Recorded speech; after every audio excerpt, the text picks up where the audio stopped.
Hi everyone, I'm scraping down the top of this cherry writing desk. I see a lot of people when they use a scraper, they hold it like this. They flex it a little bit. This is a very thin scraper from Lie-Nielsen. I see a lot of people do this and they get good results, whatever.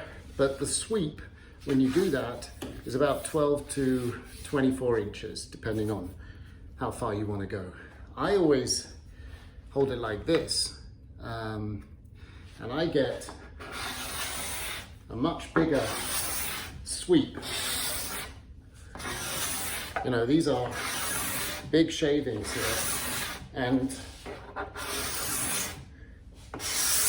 I can get 3 to 4 feet. I mean, you don't hold a hand plane like this, right? You go this way. So I don't know why you would hold a scraper any different, but you know, big shavings here, a lot of power.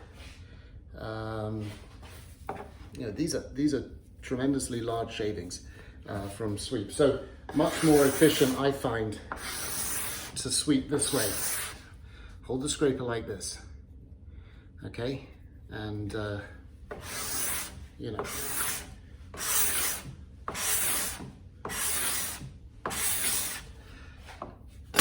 Thanks for watching.